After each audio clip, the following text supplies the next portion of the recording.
नमस्कार दोस्तों, उत्तराखंड मुक्त विश्वविद्यालय के कम्युनिटी रेडियो हेलो हल्द्वानी में आपका बहुत स्वागत है।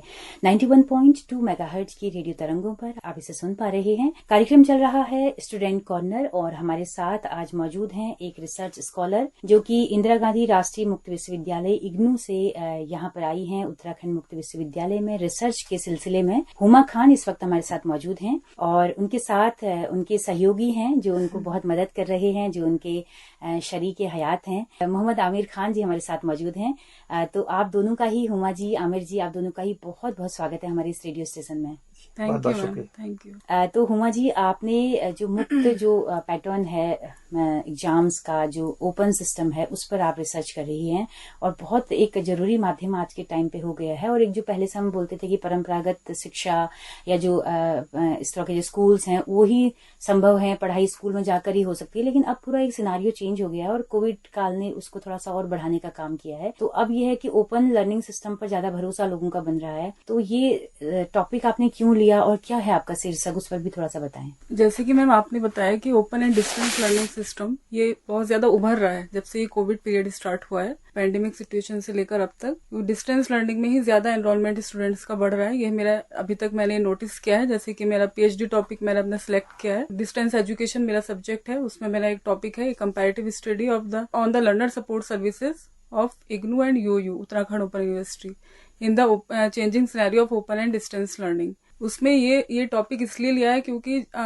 डिस्टेंस एजुकेशन सब्जेक्ट में और फिर लर्नर सपोर्ट सर्विसेज ही एक बहुत बड़ी बैकबोन है जिससे डिस्टेंस एजुकेशन को हम सुधार करके उसमें आगे बच्चों का एनरोलमेंट बढ़ा सकते हैं, इंक्रीज कर सकते हैं। इसलिए ये ज्यादा इंपॉर्टेंट है। और इसमें ओपन, जब मैम ने बिल्कुल ठीक बोला, जैसे कोविड में ही हम देख रहे हैं कि डिस्टेंस सिस्टम जो है, डिस्टेंस एजुकेशन ज्यादा उभर रही है क्योंकि सब कुछ ऑनलाइन हो चुका है। क्योंकि उस टाइम पर जैसे हम फेस टू फेस मोड पर टीचिंग नहीं हो सकती है, तो स्टूडेंट्स के सुविधा के लिए और सभी टीचर्स के लिए भी जितना भी ऑनलाइन प्लेटफॉर्म्स आए हैं, मूक, स्वम प्रभा, ज्ञानवाणी और ये रेडियो से काउंसलिंग, जितने प्लेटफॉर्म्स हैं सब बहुत ज्यादा हेल्पफुल हैं।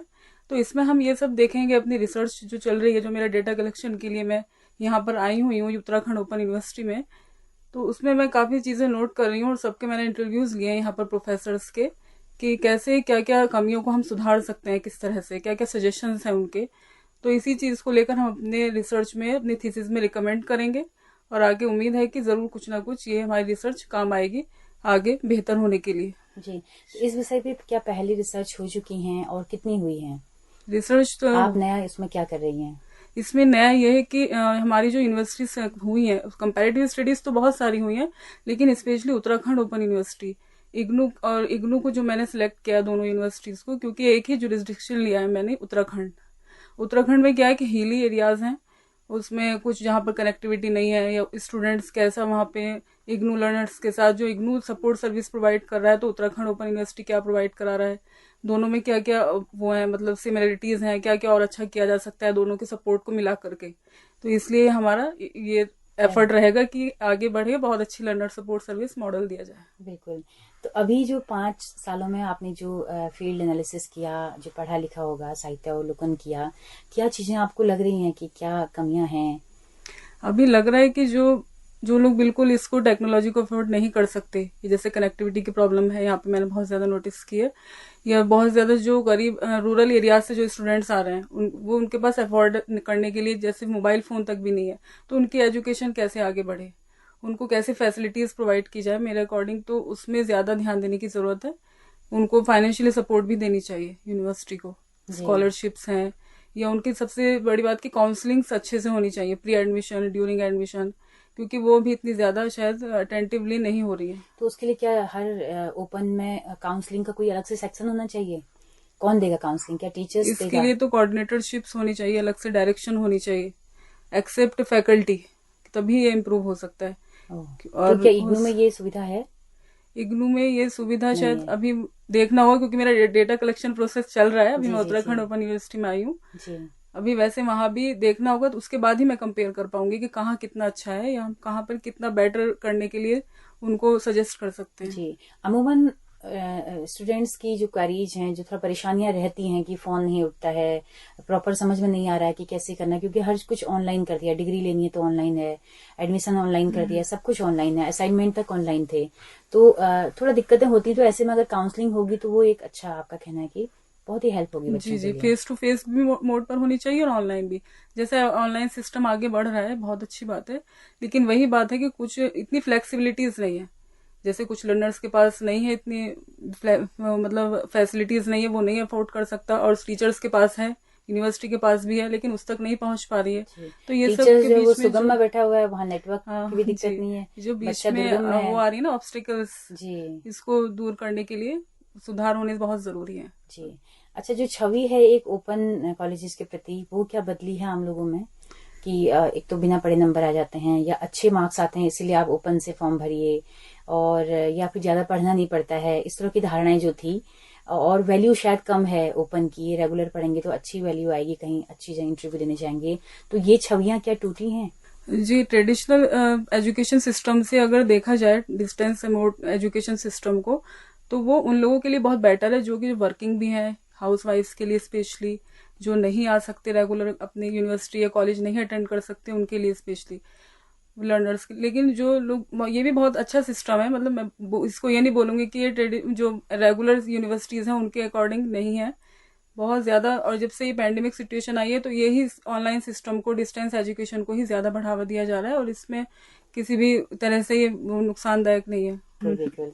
तो हुमा जी, आप फील्ड वर्क के लिए आई हैं यहाँ पर, आपको कोई दिक्कत हुई, और कैसा आपको सपोर्ट मिला उत्तराखंड मुक्त विश्वविद्यालय से? उत्तराखंड ओपन यूनिवर्सिटी से मुझे बहुत ज्यादा कॉपरेशन सपोर्ट मिला, सभी एकेडमिक काउंसलर से। सबसे पहले मैं रजिस्ट्रार मैम से मिली, उन्होंने मुझे परमिशन दिया। फिर मैं एडमिशन इंचार्ज सर से, मुझे सारा लर्नर्स का डेटा जो मुझे चाहिए था वो मुझे बहुत अच्छे से मिल गया इजिली, एंड एकेडमिक काउंसलर्स का भी। और सबके मैंने इंटरव्यूज लिए हैं, सबने मुझे अपना अपना टाइम दिया इंडिविजुअली, मुझे बहुत अच्छा लगा। सबके कॉम्पिटिशन के लिए मैं थैंक यू, जी यहाँ भी मैं थैंक्स करती हूँ। जी।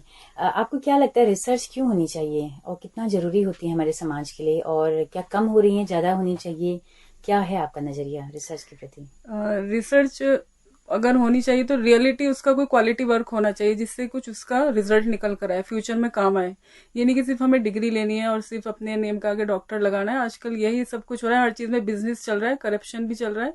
तो हमें अपने थोड़े रियलिटी, अपने जेन्युइनली अच्छी सोच के साथ डेवलप करना चाहिए, अपने काम को आगे बढ़ाना चाहिए, मतलब रियल फीलिंग के साथ उसको करना चाहिए रिसर्च। शिद्दत से करें ताकि उसे अच्छा आउटपुट जी से निकल के आए।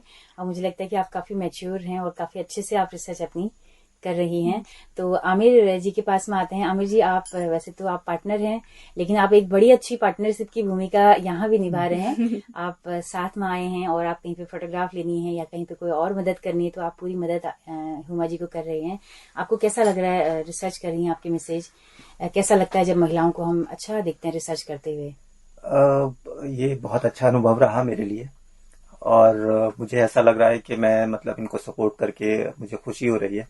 जैसे जैसे ये इस फील्ड में आगे जा रही हैं तो मुझे और भी अच्छा लग रहा है कि मेरी पार्टनर हैं, और बहुत अच्छी तरीके से ये रिसर्च को कर रही हैं यहाँ पर। और यहाँ पर आने का मकसद हमारा यही था कि इनको रियल डेटा जो है वो मिल सके, जो बुक से नहीं मिल सकता। और हमें यहाँ पर उसको आने के बाद, लोगों से मिलने के बाद, प्रोफेसर से, टीचिंग स्टाफ से या एकेडमिक स्टाफ से, सब मिलने के बाद वो डेटा हमें मिले।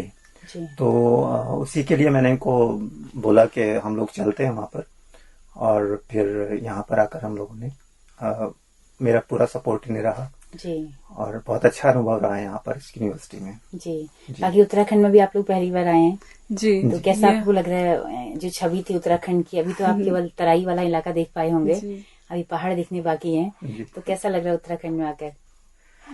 लोग बहुत अच्छे हैं, अभी तक हम जिनसे भी मिले हैं बहुत सपोर्टिव हैं जी। और लग ही नहीं रहा है कि मतलब हम लोग अपने घर से काफी दूर आ गए, लेकिन हमें बिल्कुल अपनापन लग रहा है यहाँ जी पर। जी जी तो आप दोनों का ही बहुत बहुत शुक्रिया रिसर्च पर, पीएचडी पर जो हमने बातचीत की। उम्मीद करते हैं कि हमारे तमाम लिसनर्स को, लर्नर्स को ये बातचीत पसंद आई होगी। तो हुमा जी, आमिर जी, बहुत बहुत शुक्रिया आप लोगों का। Thank you ma'am, thank you so much. जी जी। तो दोस्तों, आप सबका भी बहुत बहुत शुक्रिया इस कार्यक्रम को अंत तक सुनने के लिए, हमारे साथ बने रहने के लिए। अगर ये बातचीत आपको पसंद आई हो तो अपना फीडबैक हमें जरूर दीजिएगा। जैसा कि हम बताते हैं कि हमारा रेडियो एक सामुदायिक रेडियो है जिसकी पहुंच रेडियो में केवल हल्द्वानी शहर तक है। लेकिन अगर आप दूर दराज पहाड़ों में या देश के किसी भी हिस्से में इस रेडियो को सुनना चाहते हैं तो हमारे यूट्यूब चैनल के जरिए इन कार्यक्रमों को आप सुन सकते हैं। हेलो हल्द्वानी नाम से हमारा यूट्यूब चैनल है, फेसबुक पेज है। आपके फीडबैक का बहुत बेसब्री से हमें इंतजार रहेगा। अपनी रेडियो मित्र सुनीता भास्कर को इसी के साथ दीजिए इजाजत। नमस्कार।